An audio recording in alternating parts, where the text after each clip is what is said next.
여러분 반갑습니다. 청소년 통일 아카데미 참석한 여러분들을 환영합니다. 저는 대표로 일하고 있는 허문영이라고 합니다. 오늘 여러분하고 첫 강의로 나눌 얘기는 한반도 평화와 통일의 길, 이런 주제로 했어요. 그래서 기본 개념도 되고 또는 길. 그래서 저는 지금 우리 사단법인 평화한국의 대표로 일하고 있고요. 통일연구원이라는 정부 연구기관이 있는데 거기에 91년에 창설 멤버로 들어가서 2016년에 정년퇴직하고 계속 일을 하고 있습니다. 금년이 2020년이에요. 2020년에 어떤 일이 무슨 의미가 있을까요? 그래서 저는 한번 크게 세 가지 의미를 생각해 봤어요. 첫 번째는 민족사적으로 6.25 전쟁 70년이 되는 해다. 금년이 6.25 전쟁 70년이 되는 해다. 또 남북 6.15 공동선언, 옛날에 김대중 대통령과 김정일 위원장 간에 2000년에 6.15 공동선언 20년이 되는 해다. 이렇게 볼 수 있고요. 또 세계사적으로 보면 독일 통일이 30년이 되는 해입니다. 금년이 1990년 10월 3일 우리 개천절날 독일이 통일을 했어요. 금년 10월 3일이면 30년이 돼요. 또 한러 수교, 우리하고 소련이 수교한 지 30년이 되는 해예요. 그때는 소련이라고 해요. 지금은 러시아에서 한러 수교 30년. 그리고 이제 국내사적으로 보면 우리가 지금 민주사회에서 살고 있는데 4.19 민주혁명 60년이 되는 해예요. 또 최근으로 보면 광주 민주화 항쟁, 5.18 민주화 항쟁 40주년이 되는 해예요. 그래서 민주혁명이 60년, 40년. 대한민국의 지금 청소년 여러분들은 바로 이런 민주화 혜택을 아주 엄청 많이 받고 있죠. 선배들이 많은 희생과 노력이 있었던 거예요. 그리고 독일 통일 30년이 됐는데 우리는 아직도 통일이 안 되고 있어요. 우리가 반성할 점이 있어야겠죠. 그리고 거슬러 가면은 또 6.15 공동선언이 남북이 화해하고 이제 평화하고 통일을 하자 선언한 지 20년이 됐는데도 아직도 북한의 2,500만 우리 동포들은 어려운 상황에 있다. 그리고 6.25 전쟁이 70년이나 됐다. 그래서 이제 새로운 역사를 우리가 모색해야 될 필요가 있다. 저는 금년을 우리 민족 회복의 원년이 됐으면 좋겠다. 또 화해, 남북한 화해 평화의 원년이 됐으면 좋겠다. 또는 남북한 화해와 동아시아 평화의 원년이 됐으면 좋겠다. 이런 마음을 갖고 2020년을 지금 지나가고 있어요. 자, 오늘 강의 내용은 크게 네 개인데 통일을 어떻게 볼 건가? 우리 조국 대한민국은 어떤 나라인가? 또 최근 한반도 정세는 어떤가? 마지막으로 통일을 어떻게 할 것인가? 이렇게 네 단락으로 오늘 함께 여러분하고 나누고자 해요. 이거 하나하나가 1시간짜리인데 30분 내로 오늘 해야 되기 때문에 좀 달릴 거예요. 집중해서 같이 보면 좋겠어요. 통일은 어떻게 볼 거냐? 이 시대는 어떻게 볼 거냐? 우리나라는 참 발전을 잘해왔어요. 40년대 이승만 박사와 함께 나라를 만들었어요. 그리고 60, 70년대는 박정희 대통령하고 절대 빈곤을 극복하는 산업화 노력을 했어요. 그리고 8, 90년대는 김영삼 대통령, 김대중 대통령님과 함께 민주화를 이뤄서 세계의 규례가 없어요. 2차 세계대전 이후에 등장한 나라에서 경제발전과 정치발전을 동시에 이룬 나라는 자랑스럽게도 여러분의 조국, 저의 조국, 대한민국밖에 없어요. 이런 나라를 우리 선배들이 만드신 거예요. 이제 우리가 가야 할 길은 어떻게 될까요? 어떤 사람은 정보화 시대다. 또 어떤 사람은 선진화 시대다. 맞아요. 다 좋은 얘기예요. 근데 저는 북녘의 2,500만 우리 동포들이 아직도 어려운 상황에 있다는 걸 우리가 잊으면 안 된다고 생각해요. 작년이 2019년이에요. 2019년은 뭐의 100주년이었을까요? 상해 임시정부 100주년이 되는 해예요. 1919년에 3.1운동을 우리는 해서 일제하로부터 독립을 선포했었고, 그분들이 상해 가서 4월 13일 날 상해 임시정부를 만드시는데, 상해 임시정부를, 대한민국 임시정부를 만드신 분들이 꿈꿨던 나라는 오늘 남쪽의 대한민국이 아니라 한반도 전역이 독립국가가 되는 걸 꿈꾸고 그 나라가 대한민국이 되기를 꿈꿨던 거예요. 근데 오늘 우리는 남쪽에만 지금 대한민국이 돼 있어요. 우리 선조들이 100년 전에 꿈꾼 나라를 우리는 아직도 못 만든 거예요. 북녘의 동포들하고 함께 그 나라를 만들어야 온전한 대한민국이 되는 거죠. 자, 그래서 저는 이제 평화통일로 우리가 나가야 된다. 오늘 이 통일 아카데미에 오신 청소년 여러분들이 앞으로 여기에 주역이 될 거라고 저는 생각을 해요. 자, 우리나라가 통일을 얘기하는데 그러면 분단은 어떻게 됐는가? 그걸 한번 보자는 거예요. 1945년에 38선이 거져요. 요거는 일본군을 무장 해제를 시키려고 38선을 긋고 이남은 미군이, 이북은 소련군이 일본군의 무장 해제를 하려고 한 거예요. 이 금을 근 것은 미국의 딘 러스크라고 하는 대령과 본 스틸웰이라고 하는 대령이 근 거예요. 이거 설명하려면 시간이 걸리니까 오늘은 여기까지만 할게요. 이분들의 목적은 무장 해제에 있었다, 일본군. 그리고 이제 48년에 대한민국 정부와 공산 정권이 수립이 돼서 체제 분단이 되는 거예요. 48년에. 그리고 세 번째는 50년에 6월 25일 날 북한이 남침을 해요. 그래서 3년 동안 동족상잔의 전쟁이 벌어져요. 그래서 국민 분단이 이루어지는 거예요. 청소년 여러분, 북침해요, 남침해요?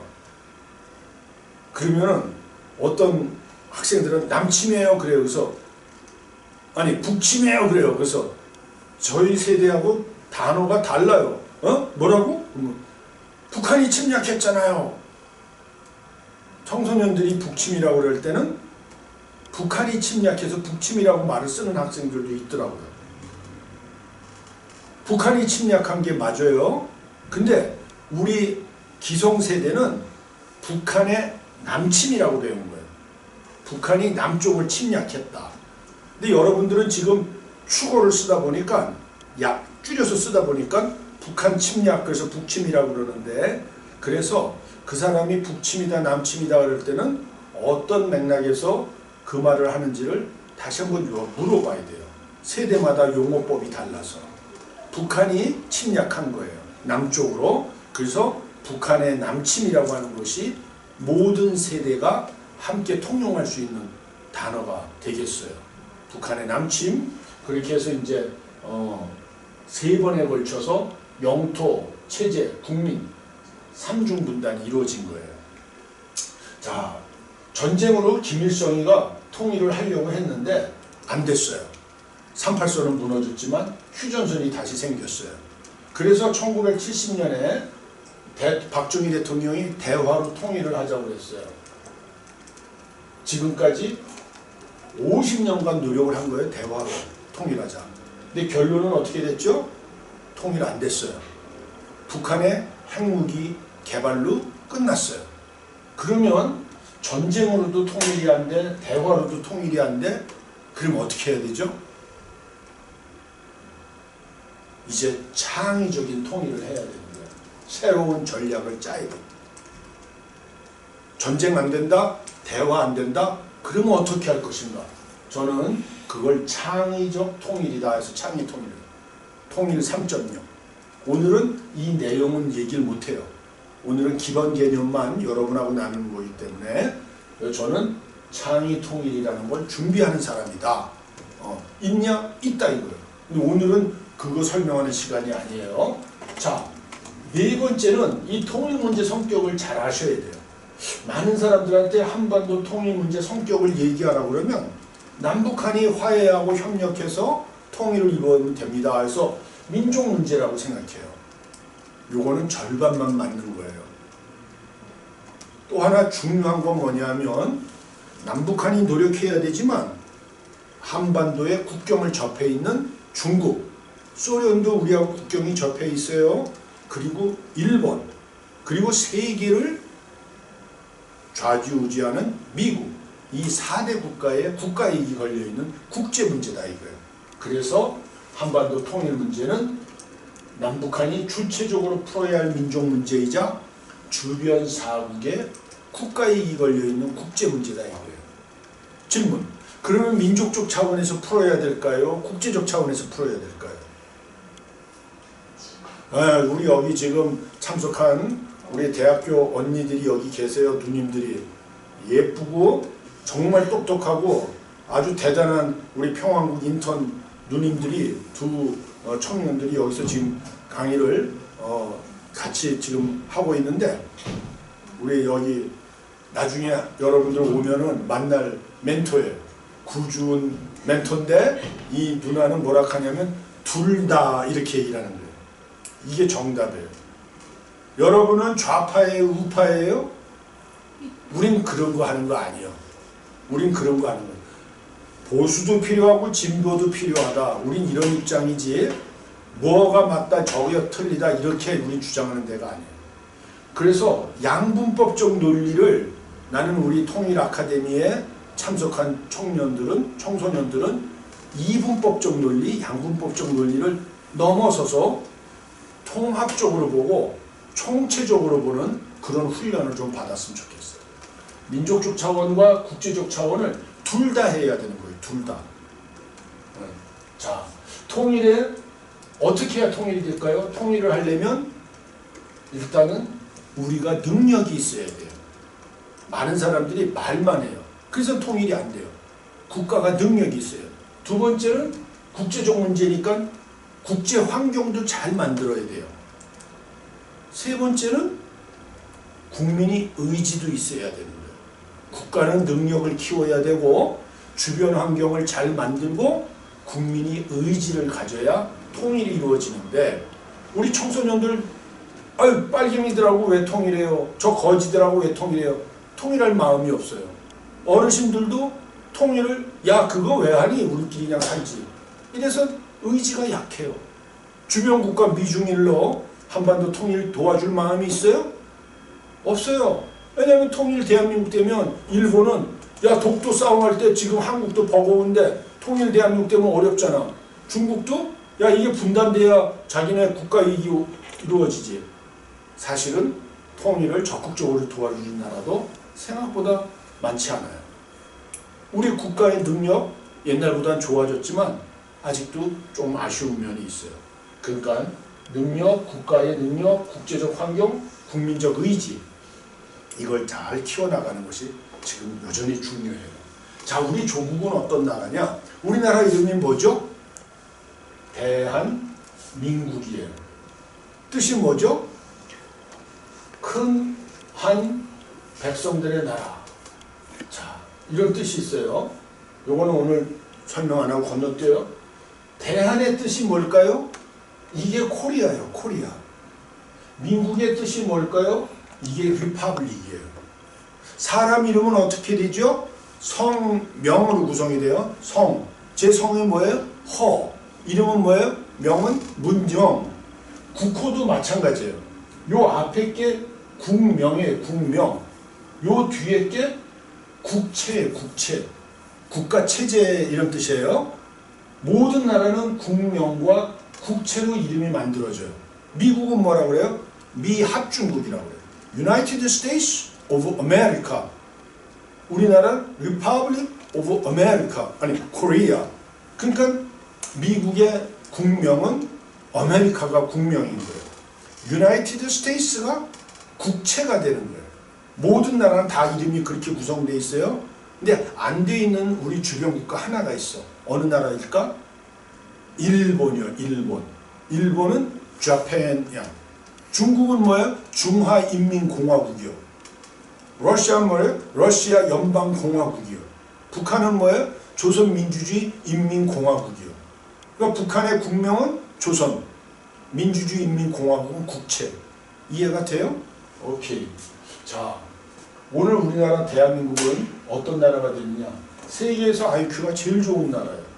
또 문맹률이 1% 미만인 유일한 나라. 세종대와 함께 감사해야죠. 여기 우리 지금 두 인턴 누님들이 계시는데 진짜 이뻐요. 유럽 사람들이 볼 때 세계에서 제일 이쁜 여자가 한국 여자라는 거예요. 인터넷이 세계에서 제일 발전한 나라. 다 인정하는 거예요. 세계에서 우등생 3등이 독일, 2등이 이스라엘, 1등이 한국 사람들이에요. 세계에서 기가 가장 세요. 자기도 모르게 무의식적으로 다 깔봐. 미국 사람 미국놈, 일본 사람 쪽발이, 중국 사람 떼놈, 러시아 사람 로스케. 자기도 모르게. 지구상에서 1, 2, 3, 4등으로 둘러싸인 유일한 민족이 한민족인데 그 1, 2, 3, 4등을 다 이렇게 무의식적으로 깔보는 유일한 민족. 그러나 아무한테 안 그래요. 약소국한테는 굉장히 관대해요. 노미란하고 베트남 사람, 아프리카 사람. 약소국은 또 아주 잘 돌보는 마음이 있어요. 유대인이 세계에서 제일 부지런한데 그들을 게으름뱅이로 보일 정도로 부지런한 나라. 여러분 새벽에 밤늦게 88 도로 다녀오세요. 차가 여전히 많아. 낮밤을 물 가리지 않고 일하는 한민족. 세계 경제대국 일본을 발톱에 때만큼도 열지 않는 나라. 이게 누가 얘기한 거냐면 영국 기자가 얘기한 거예요. 정리한 거예요. 그걸 여러분한테 지금 소개를 해주는 거예요. 자, 이거는 해방 공간의 우리나라인데 이렇게 38선이 거졌어요. 14개 도가 있었는데 북쪽에 6개가 들어가요. 남쪽에 9개가 들어가요. 그러니까 북한은 영토는 지가 더 큰데 도는 숫자가 작잖아요. 그러니까 남한이 서울특별시하고 9개 도로 구성이 돼 있었어요. 그러니까 북한도 6개를 9개를 늘린 거예요. 해방 공간에. 어떻게? 함경도하고 평안도를 묶어서 자강도라는 걸 만들어요. 자성과 관계. 함경도는 왜 함경도인 줄 알아요? 이름이 함흥하고 경흥하고 합쳐서 함경도가 된 거예요.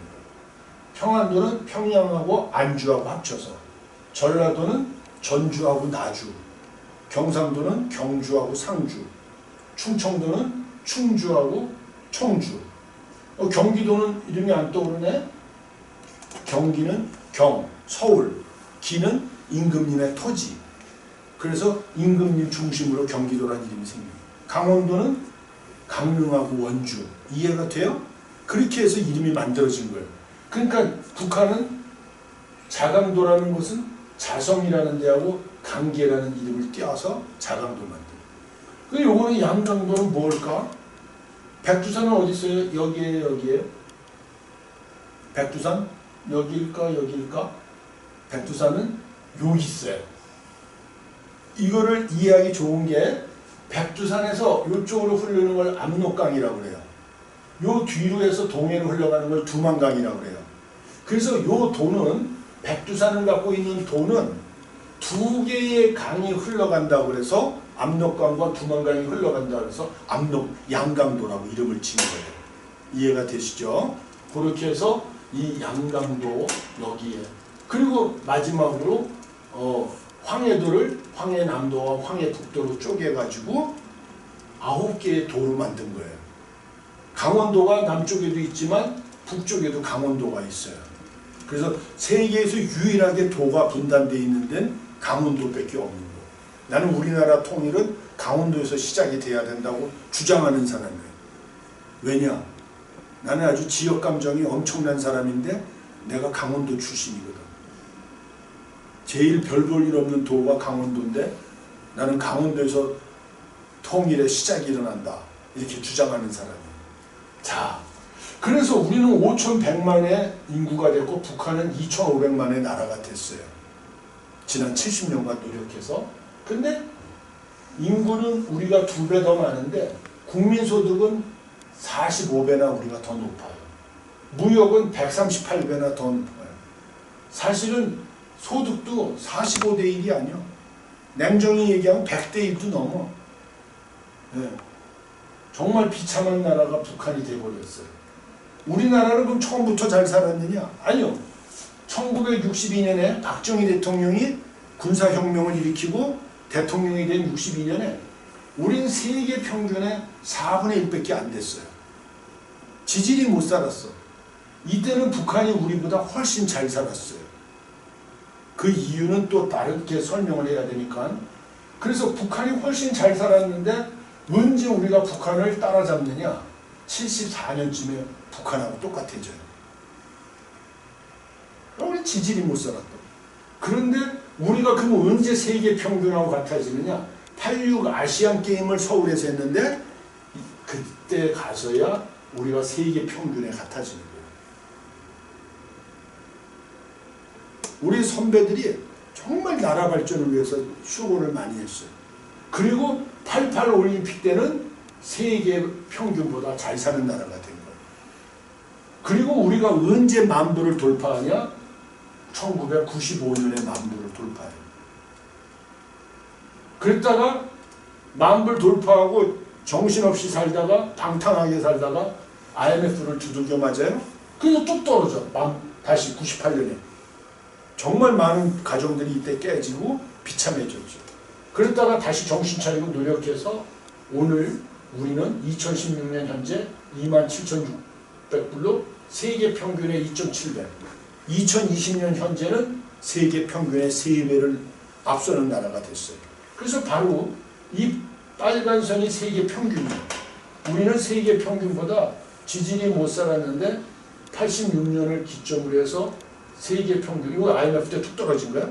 그랬다가 다시 올라가서 이건 2008년에 세계 경제 위기 때 한번 떨어지고 지금 여기까지 올라가요. 3만 불. 이제 여기 돌파한 거죠. 네.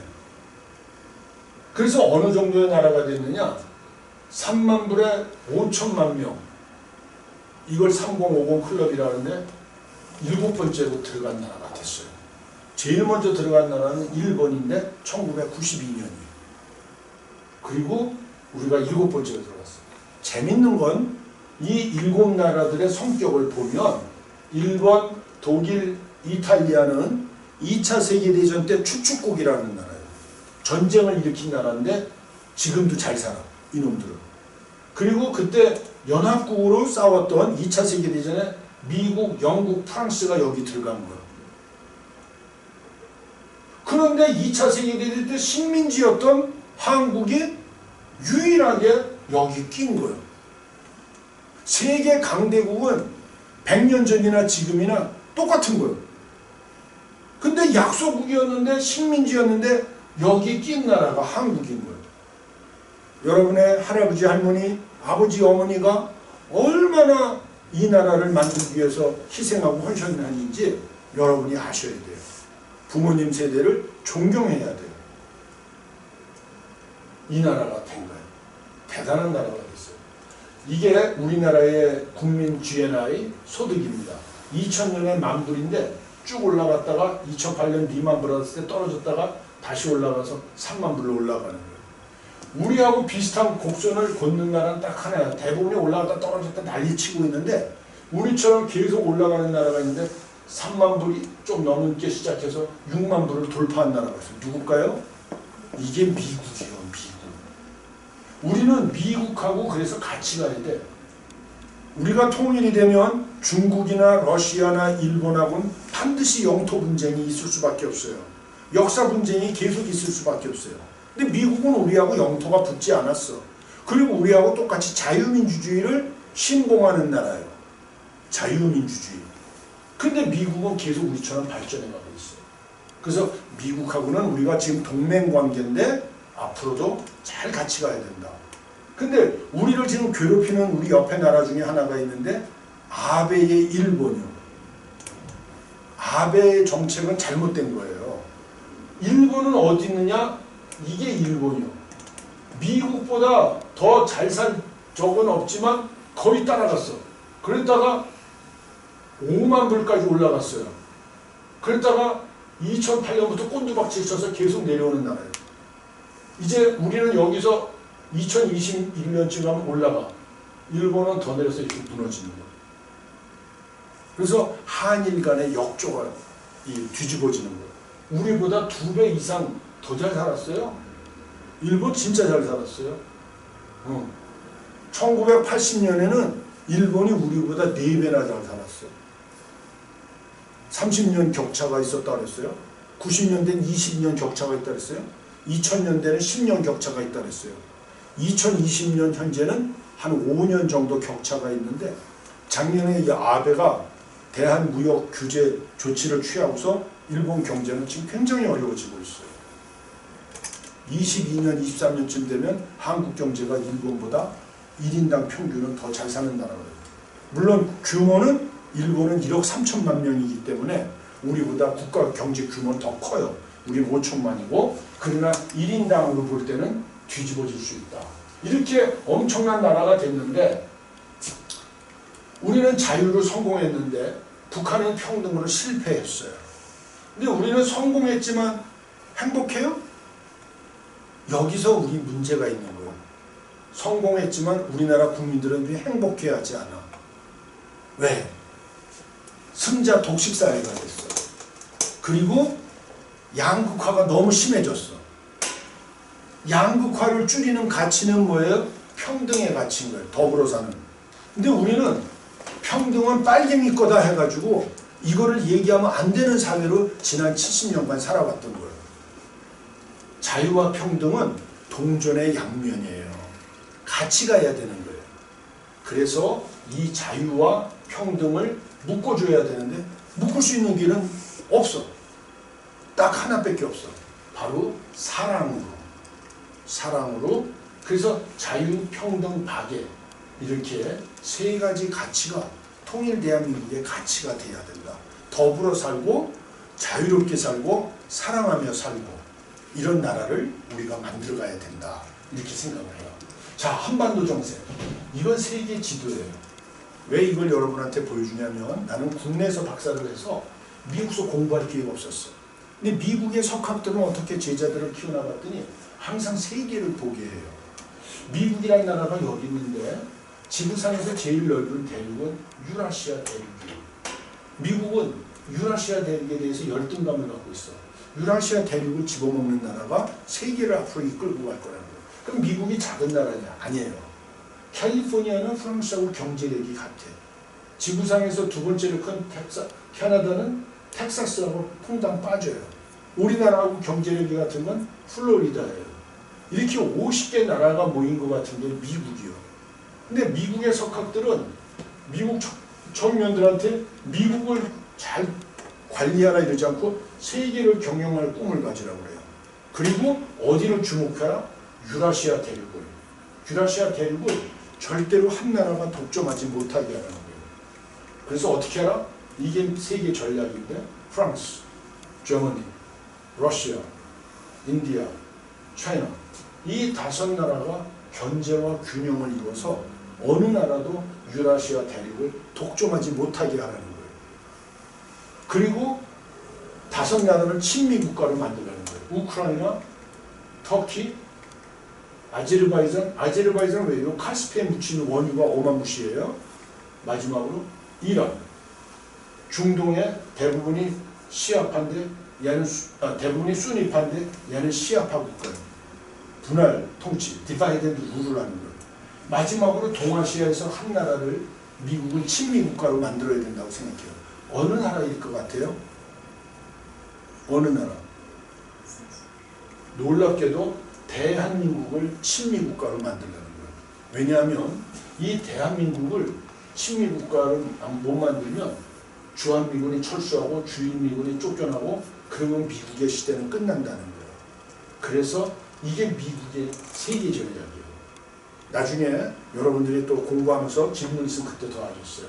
자, 그런데 중국도 지금 이 유라시아 대륙을 직거로 만들겠다는 거예요. 그게 One Belt, One Road, 1대1로라는 전략이에요. 그래서 이 땅으로 One Belt, 이 바다로 One Road 해서 이렇게 유라시아 대륙을 자기 걸로 만들고 싶어 해요. 제가 재작년이네요 벌써, 러시아 가서 러시아 세계 전략가들하고 회의하면서 니네 나라 세계 전략은 뭐냐 그랬더니 얘네들은 지금 이렇게 바뀌는 옛날 구소련 국가들, 이 나라들을 다 연결해서 자기네 독립국가연합 네트워크로 유라시아의 맹주로 다시 자기네가 자리 잡겠다는 거예요. 러시아도 유라시아를 양보할 마음이 전혀 없는 거예요. 그런데 일본의 전략은 뭐냐? 미국, 호주, 인도, 일본 이렇게 네 나라를 묶어보니까 다이아몬드 같아요. 그래서 다이아몬드 전략으로 바로 중국의 세계 전략과 충돌하는 거예요. 그래서 미국, 일본이 동맹을 맺어서 중국이 완 로드로 나오는 거 여기 붙는 거예요 지금. 그래서 동진아에서 한번 붙었어요. 그리고 남진아에서 지금 싸우고 있는 거예요. 이게 지금 바로 오늘 동아시아에서 돌아가는 정세인 거예요. 그럼 북한은 어떤 꿈을 갖고 있느냐? 지금 이중일로 다 했어요. 북한은 할아버지의 김일성의 주체사상으로 정치사상 강국, 김정일의 핵무기 개발로 군사강국, 김정은이의 경제 강국을 통해서 정치, 사상, 군사, 경제 강국을 통해서 강성대국을 건설한다는 게 북한의 로드맵인 거예요. 이렇게 지금 주변 국가가 다 충돌하고서 싸우고 있는 거예요.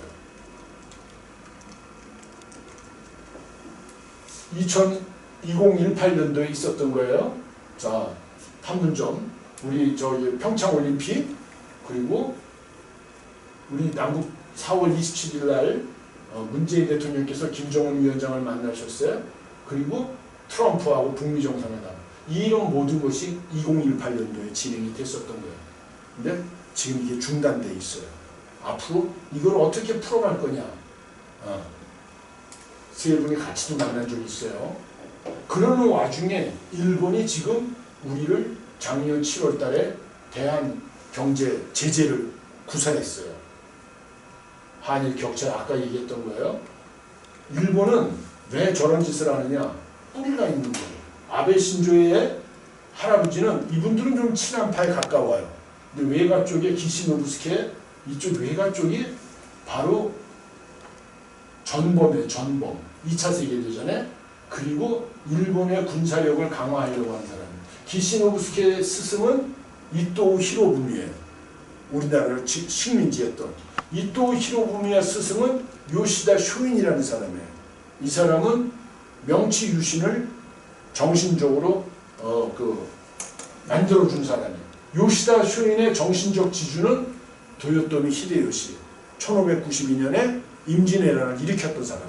임진왜란의 도요토미 히데요시 정신이 오늘 아베 신조하고 같은 거예요. 이런 흐름이 있는 걸 우리가 알고서 가야 돼요. 만약에 우리가 지금 동아시아 이런 급변하는 경랑을 극복하지 못하면 송기정 선생님 같은 슬픔. 두 분의 공통점은 올림픽에서 마라톤 우승자예요. 황영조 선수는 92년 바르셀로나에서 우승하고도 이렇게 기뻐하는데 송기정 선생은 세계 신기록으로 우승했는데 슬퍼요. 이유는 태극기가 아니라 일본을 대표하는 일장기를 달았기 때문에. 아무리 세계적으로 업적을 세워도 나라 망한 백성은 슬픈 거예요. 자, 통일을 어떻게 할 거냐? 이분들은 1907년에 영국 기자 맥켄지라고 하는 기자가 찍은 사진이에요. 영화 배우들이 다 흉내내는데 방송에서 한 영화 배우가 그래요. 흉내내지 못할 게 하나 있다. 그게 뭐냐? 바로 이분들의 눈빛이라는 거예요. 이분들은 다 교련해요. 이분들은 의병이에요. 정규군이 아니야. 정규군이.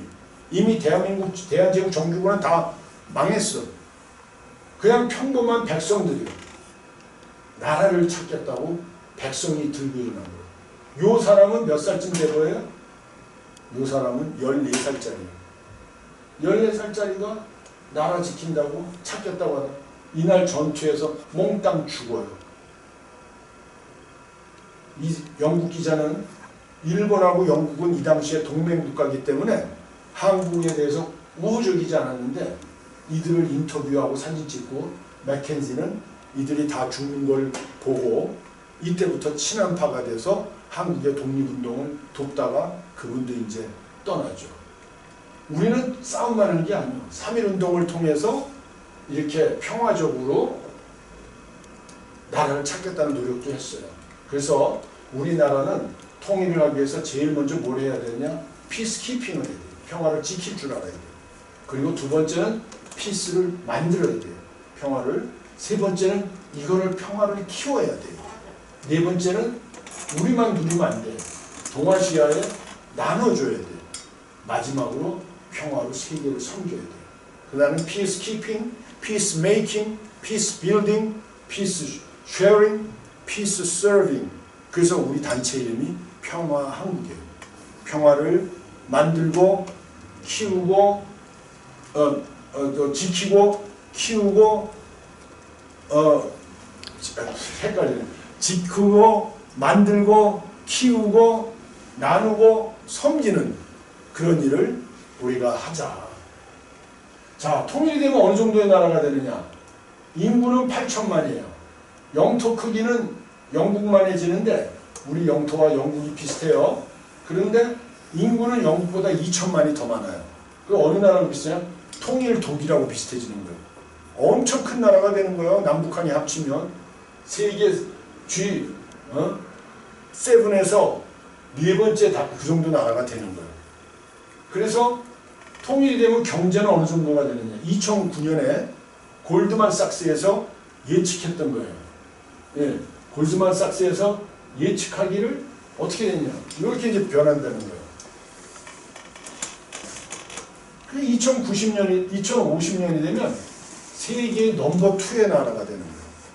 준이 이때 몇 살이에요? 2050년에. 50년. 53. 숙련하에 물으면 안 되고 대충 몇 세 때? 50대. 그러니까 50대가 돼도 내 나이가 안 되잖아. 세계의 넘버 2의 나라의 백성으로 사는 거예요. 백성이 아니라 국민으로. 폼만 잴 거야 아니면 세계를 섬기는 인물이 될 거예요. 세계를 섬기는 인물이 돼야 돼. 지금까지 모든 패권 국가는 16세기 팍스 에스파니아, 팍스 네덜란드, 팍스 브리테니카, 팍스 아메리카나, 팍스 시노 아메리카나 몽땅 다 팍스예요. 힘에 의해서 남을 지배하는 평화. 근데 통일 대한민국 우리 주은관 인턴이나 또 은숙이 미안해. 저기 누님이요. 나중에 와서 봐. 진짜 미인들이야. 여러분들은 복 받은 줄 알아야 돼. 좋은 멘토 만났어요. 은숙장이나 인턴이나 이런 분들이 50대가 될 때 우리 세계 두 번째 나라가. 여러분 지금 이 방송 강의 같이 듣는 여러분들이 40대잖아. 그럼 그때 얼마나 신나. 마음껏 일할 수 있는 시대에 세계 넘버 2의 나라가 되는 거예요. 통일을 하면. 신나죠. 저는 존경하는 인물들이 네 분이 있는데 백범 김구 선생님은 통일 대한민국이 문화국가가 돼야 된다는 거예요. 지금 우리나라 문화국가 되고 있어요? 안 되고 있어요? 기생충 난리 났잖아. BTS 난리 났잖아. 여러분 친구들. 네. 지금 세계적인 나라가 되고 있어요. 우남 이승만 박사님 자유국가가 돼야 된다. 도산 안창호 선생님 정직한 나라가 돼야 된다. 우리나라가 이번에 코로나19 잘 극복하는 이유가 뭐죠? 국민들이 정직해서 그래. 이건 세계적인. 그래서 이번에 코로나19 때문에 대한민국이 초인류 대한민국으로 세계에서 등장하고 있어요. 그동안에는 분단 때문에 우리나라 제품과 한국에 대해서 무슨 말이 붙었냐면 코리아 디스카운트라는 말을 해요. 코리아 디스카운트. 한국 제품이라면 30% 후려치는 거예요. 이거 한국 거니까 30% 깎아. 그래도 우리가 말을 못했어요. 한국은 저기 북한 때문에 미래가 없어. 해가지고 자본도 막 그 평가가 주식도 막 평가가 절하대. 근데 이번 코로나19를 거치면서 코리아 디스카운트가 아니라 코리아 프리미엄. 한국 거라면은 전 세계인들이 믿을 수 있다. 막 이러는 거예요. 왜? 그 진단 키트 때문에. 중국 거는 진단 키트가 80%가 불량인데 한국 거는 1, 2%도 불량이 안 되거든. 그러니까 한국 하면 이제는 야 세계적인 나라다. 그래서 한국 상품에다가 메이드 인 코리아를 써달라는 거예요. 더 적극적인 나라는 한글로 써달라는 거예요. 한글로. 한글을 전 세계 청년들이 배우려고 그래요. 이 난리가 난 거지. 이 시대에 여러분들이 통일 문제를 보고 이 시대의 주역으로 여러분이 살아가는 거예요. 얼마나 여러분이 잘 준비하고 해야 되겠냐. 정직한 나라. 마지막으로 안중근 장군이 평화국가. 이토 히로부미를 죽였다고 테러라고 하는데 테러리스트 아니에요. 이분은 평화주의자예요. 동양 평화론을 얘기한 분이에요. 자, 그래서 저는 통일 대한민국은 피스 코리아가 돼야 된다. 이런 생각을 해요. 짐 로저스라는 분인데 세계 3대 투자 전문가예요. 이분이 뭐라고 하느냐. 세계에서 가장 행복한 나라가 코리아가 될 수 있다는 거예요. 지금은 세계에서 가장 자극적인 나라는 거예요. 엑사이팅한 나라. 근데 앞으로 행복한 나라가 될 수 있다는 거예요. 어떻게? 아시아에서 가장 행복한 나라가 5년 이내에 대한민국이 될 거라는 거예요. 기성세대도 잘해야 되고 여러분들도 잘 같이 갔으면 좋겠어요. 10년, 20년 사이에서 가장 자극적인 나라는 통일 대한민국이 된다는 거예요. 멀지 않았다는 거예요. 그리고 일본, 저거는 50년 지나면 사라질 거라는 거예요. 일본 경제는 완전히 디클라인하는 거예요. 근데 나는 일본이 망하면 안 된다는 사람이에요. 왜냐하면 우리가 일본과 힘을 합쳐서 중국을 견제할 수 있을 정도는 돼야 돼요. 우리 단독의 힘으로는 중국을 견제할 수가 없어. 그래서 일본이 망하면 안 돼. 우리는 일본이 너무 커지는 것도 우리한테는 어렵지만 완전히 망하는 것도 우리한테는 도움이 안 돼. 우리는 주변 국가와 함께 가는 나라가 돼야 돼요. 중국도 좋은 나라가 되게끔 만들어줘야 돼. 일본이 망하는 게 아니라 일본이 좋은 나라가 되게끔 우린 그런 노력을 해야 돼요. 이거는 짐 데이터라고 하는 세계 미래학회 학장인데, 회장인데, 앞으로는 드림 소사이어티가 되는데, 이 드림 소사이어티를 정보사회에서 꿈의 사회로 가는데, 이걸 주도하는 나라는 대한민국과 핀란드라는 거예요. 대한민국과 핀란드. 요번에 제가 6.25 70년 행사에 짐 데이터 회장을 초청했어요. 그랬더니 연락이 왔어. 미안하다, 못 가서. 코로나 때문에. 그러나 다음에 불러주면 또 그때 우리 얘기하자. 난 이분을 꼭 한번 우리나라에 초청을 해서 여러분한테 소개를 해주고 싶어요. 그리고 러시아 석학 구밀요프라는 박사는 80년대 중반에 앞으로 세계는 7대 초민주의에서 이끌고 가는데 그 중에 한국인들이 중심에 쓴다는 거예요.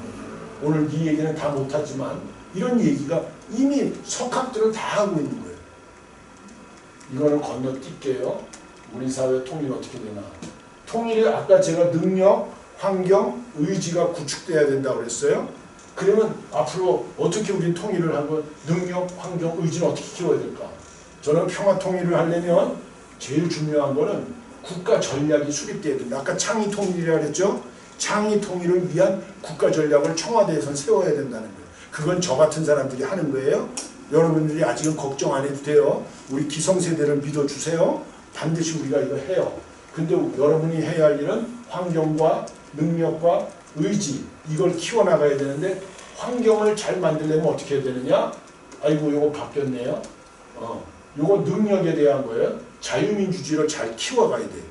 자유민주주의 다른 사회주의니 공산주의니 이런 거 하자 그러면 안 되는 거예요. 그리고 환경은 어떻게 만들어야 되느냐? 미국하고 동맹관계를 굳건히 하되 중국, 일본, 러시아하고도 잘 지내야 돼요. 나는 그거를 균형 십자 외교라고 제가 만든 단어예요. Balanced Cross Diplomacy. 한미동맹을 튼튼히 하고 중국, 일본, 러시아하고도 친해야 된다. 그리고 마지막으로 의지. 국민이 화합해야 돼요.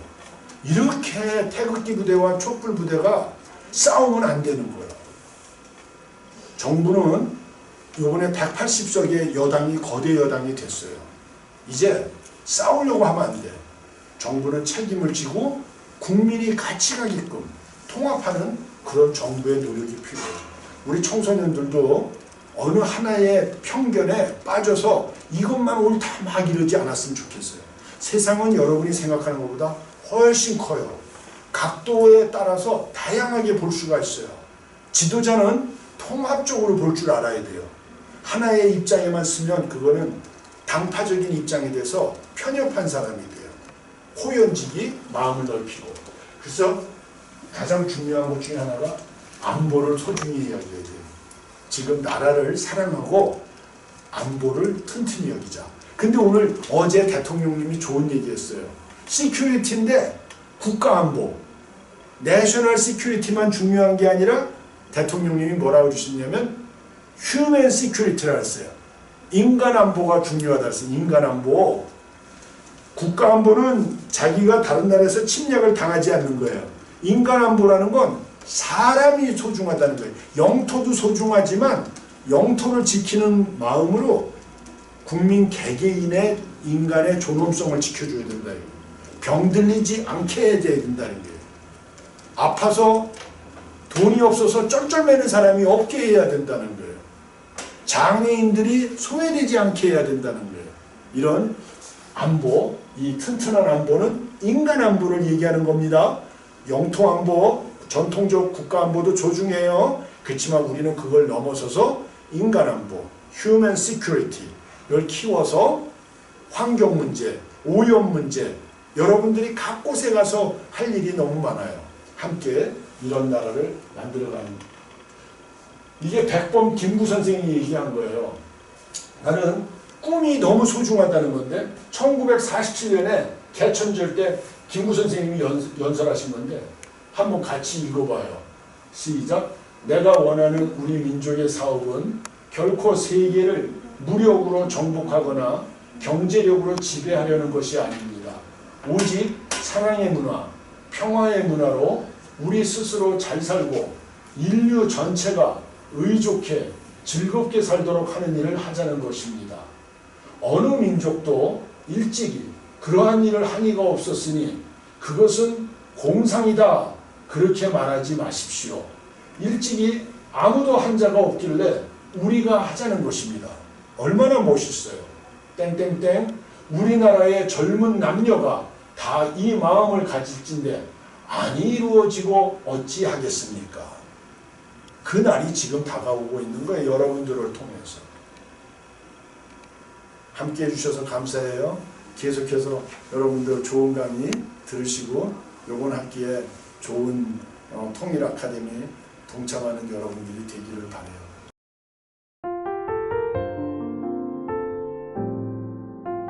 일단은 우리하고 가치를 같이 하는 나라, 또 피를 같이 나눈 나라, 미국하고 동맹관계를 잘 유지하는 게 굉장히 중요해요. 자유민주주의.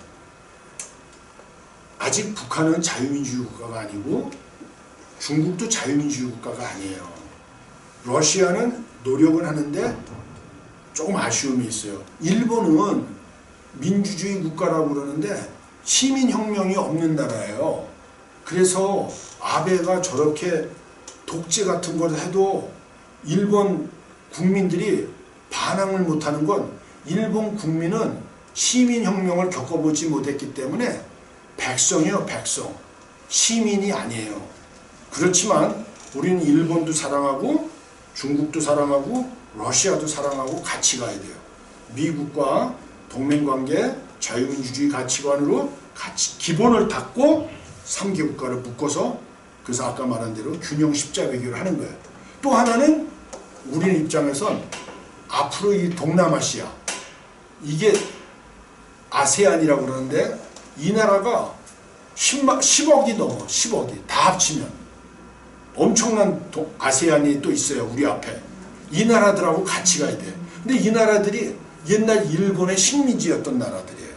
한국이 와서 도와주고 같이 가자 그러면 너무 좋아해요. 우리가 세계적인 나라가 되는 게 목적이 아니라 세계를 섬기는 나라, 도와주는 나라가 될 때 우리나라 국민들도 행복하고 세계도 행복해. 왜냐하면 우리는 식민지 경험도 했죠. 식민지 당해봤잖아.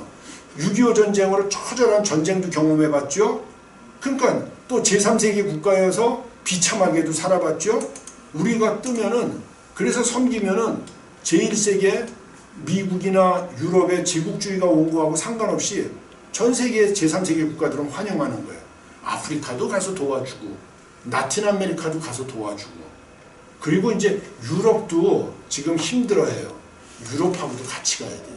결국 통일 대한민국은 만들어가는 과정에서 기본은 미국하고 함께 같이 간다. 그러나 주변 국가들하고 3개국가 품어안고 간다. 그리고 동남아시아 국가들도 같이 끌어안고 간다.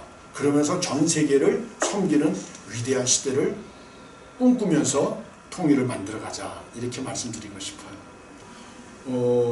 우리가 미국은 우리한테 동맹 국가로서 반드시 같이 가야 돼요. 통일에. 그런데 중국은 배제하면 절대 통일이 될 수가 없어요. 통일에 뭐라 그러나 충분 조건에는 미국이 반드시 필요한데 필요 조건에는 중국이 들어와야 돼요. 중국이 도와주지 않고는 절대로 통일이 될 수가 없어요. 왜냐하면 중국 입장에서는 이 남북 분단, 한반도 문제가 단순히 북한의 문제가 아니고 중국의 세계 전략, 아까도 공부했듯이 미국의 세계 전략과 중국의 세계 전략이 충돌되는 가운데 남북한이 존재하기 때문에 북한은 중국에게 있어서 에셋이에요. 자산이 되는 거예요. 버든이 아니에요. 짐이 아니에요. 근데 에셋이 되기 위해서는 저기를 미국의 해양 세력이 들어오는 것을 중국의 대륙 세력이 막는 버퍼존, 완충지대가 돼야 돼요. 그래서 우리가 통일을 하더라도 우리 미군은 철수할 수가 없어요. 우리 입장에선. 그러나 그 미군이 압록강, 두만강에 가서 배치되는 일은 없어야 돼요. 그러면 중국 입장에선 자기를 공격하려고 하는 의도가 있는 걸로 볼 수 있기 때문에 절대로 미군이 북쪽에 가서 배치되는 일은 하면 안 된다. 중국이 두려워하는 일을 하지 않게 해야 된다. 또 하나 영토 분쟁이 있을 수 있어요. 우리는 중국에 속해 있는 영토, 그거를 찾겠다 이런 주장을 하면 안 돼요. 고구려는 우리 땅이에요. 옛날 고구려는 다 우리 땅인데 지금 그 땅은 중국계 돼 있어요. 그걸 찾으려고 그러면 이건 전쟁이에요. 그리고 중국이 도와줄 수가 없어요. 우리는 그런 식의 옛날 영토적 개념의 안보로 중국하고 싸울 것이 아니라 인간 안보를 위해서 중국 사람들도 행복하게 살아야 되잖아요. 너네들도 황사에서 노임을 받아야 돼. 그리고 동북삼성, 흥룡강성, 요룡성, 흥룡강성, 길림성, 요룡성, 이 동북삼성이라고 그러는데 여기가 바다로 못 나가요. 막혔어. 근데 우리 북한의 나진으로 나갈 수 있거든요. 너네들이 앞으로 통일 대한민국을 도와주면 너네들도 우리 나진을 통해서 태평양으로 나갈 수 있는 길을 열어줄 수 있어. 함께 잘 살아. 이런 얘기를 북쪽한테 중국한테 해줄 수 있어야 돼요. 그래서 통일 대한민국이 되는 것이 미국의 세계 패권 전략에 앞장서는 길이 아니고 중국한테도 반드시 도움이 되는 길이다. 중국의 국익에 도움이 된다는 걸 잘 우리가 준비해서 중국을 설득해야 돼요. 그러면 중국이 도와줄 거예요. 우리가 통일을 하는 근거는 결국은 한민족이었다는 데서 이제 시작이 되는 건데 북쪽은 주체 국가가 돼버렸고 김일성, 김정일, 김정은의 나라가 돼버렸고 남쪽은 또 세계화가 돼서 막 다문화 가정이 돼버렸고 그래서 어떤 의미에 있어서는 너무 이질적이 돼버렸어요. 그래서 이거를 동질성을 잘 회복을 할 거냐. 그래서 나는 통일에 대한 개념을 다시 생각해야 된다 이게. 그게 획일화가 아니에요. 통일은 원니스라고 그러는데 획일화가 아니야. 다양성 속에 통일성을 갖는 게 통일이에요. 원니스는 하나가 되는 거예요. 남북한이 똑같아져야 돼. 파란색이든 빨간색이든. 나는 그런 색깔을 원하는 게 아니에요. 통일은 unity in diversity. 다양성 속의 통일성이고 또 diversity in unity. 통일성 속의 다양성인 거예요. 우리는 피가 하나고 말을 하나로 써요. 이거는 우리한테 너무 귀한 거야. 우리 민족에게. 북한 사람들도 한글 조선말을 해. 우리도 한글 조선말을 해. 한글이냐 조선말이냐 말 차이만 있지 똑같은 말을 해요. 그리고 핏줄이 우리는 어떻든 간에 같아. 역사적 경험이 같아. 이거는 근본적으로 부인할 수가 없는 거예요. 그러니까 우리는 민족적으로 하나야 원래. 아무리 달라져도. 그런데 나는 그거를 강제적으로 하나로 만들지 말고 각자가 경험했던 걸 존중해 주자 이거예요. 그리고 그걸로 꽃을 만들자 이거예요. 무지개처럼. 무지개는 빨간색만 있는 것도 아니고 파란색만 있는 것도 아니에요. 빨주, 노초, 파남보 7가지 색깔이 어울려져서 자기 색깔을 선명하게 낼 때 무지개는 선명하게 예쁜 무지개가 돼요. 근데 빨간색하고 파란색만 있으면 이건 무지개가 아니야. 좀 아이 색깔이 왜 저러니 이렇다고. 7가지 색깔이 자기 색깔이 뚜렷하면 나는 오히려 북과 남이 그동안에 발전시킨 그 문화유산을 강제적으로 하나로 만들려고 그러지 말고 상호 존중해 주자 이렇게 얘기를 하고 싶어요. 그리고 또 하나 이건 이제 동지성 회복이고 또 하나 왜 통일을 해야 되나 안 하면 우리나라에 미래가 없어요. 청년들의 미래가 없어요. 지금 우리 청년들이 굉장히 어려워. 나는 이 시대의 사회적 약자는 고아와 과부가 아니라고 봐요. 또 미안하지만 탈북민도 아니라고 봐. 나는 이 시대의 사회적 약자는 누구냐? 그냥 청년이야. 청년. 탈북 청년, 남쪽 청년, 외국에서 들어온 청년, 몽땅 다 청년. 이 시대는 청년이 희망이 없어. 왜냐하면 아무리 돈을 벌어도 아파트 못 만들어. 꿈이 없어졌어. 아버지처럼 어머니처럼 할아버지 할머니처럼 노력하면 돼. 이런 게 안 보여. 그러니까 꿈이 없어져 버렸어요. 이것을 극복하는 길은 이 청년들에게 꿈을 줘야 된다. 그럼 왜 꿈이 없냐? 삼면이 우리 바다로 덮였어요. 삼면이. 위는 남한 같은 경우에 위는 휴전선으로 막혔어. 그러니까 대한민국 오늘 대한민국은 섬이요 섬. 걸어서 중국에 못 가. 꼭 가려면 비행기 타고 가거나 외국에 가려면 배 타고 가야 돼요. 자동차 몰고 통일이 되면 북경까지 자동차 몰고 갈 수 있어. 이틀이면. 지금은 자동차 몰고 북한 못 가. 다 휴전선에 막혀서. 이게 뭐냐면 지금 한국은 세계에서 유례가 없는 다이내믹스, 역동적인 나라가 됐어요. 그런데 뚜껑이 덮인 거야. 휴전선으로. 그러니까 이 안에서만 막 끌어. 이걸 열어줘야 세계로 뛰쳐나가서 우리 청년들이 세계를 섬길 수 있다고. 똑똑하고 잘생기고 이쁘고 착하니까 이들이 가는 곳마다 다 지도자가 될 수 있는 거야. 한국 청년들이. 나는 그렇게 우리가 지금 우리 청년들이 세계에서 머리가 제일 좋다고 그랬잖아요. 제가. 그러니까 한국 청년들은 굉장히 능력들이 탁월해. 근데 이 안에 갇혀 있으니까 능력들이 다 잘났잖아. 지들끼리 맨날 싸우는 거야. 그래서 거기서 제일 잘난 놈은 인정받아. 그러면 지네들은 다 지금 찌그러져 있어. 그럼 얘네들이 못나서 찌그러져 있느냐? 아니다 이거야. 얘네들도 세계 사회에 나가면 다 지도자가 될 아이들이에요. 근데 나가지 못하고 여기서 그냥 다 싸움질만 하는 거예요. 한정된 자원에 한정된 자리에. 통일이 되면 대륙으로 뻗어나간다 이거예요. 바다로도 뻗어나간다 이거예요. 그 시대가 와야 돼. 그래서 북한 청년들과 함께 세계를 섬기는 그런 위대한 시대를 우리 기성세대가 만들 거예요. 나는 내 남은 생명을 통일 대한민국을 만드는 데까지는 우리가 해. 그 대한민국이 어떤 나라가 될 거냐 하는 건 여러분들이 함께 만들어 가야 돼요. 좋은 질문 감사해요. 나중에 만나서 더 얘기해요. 감사합니다.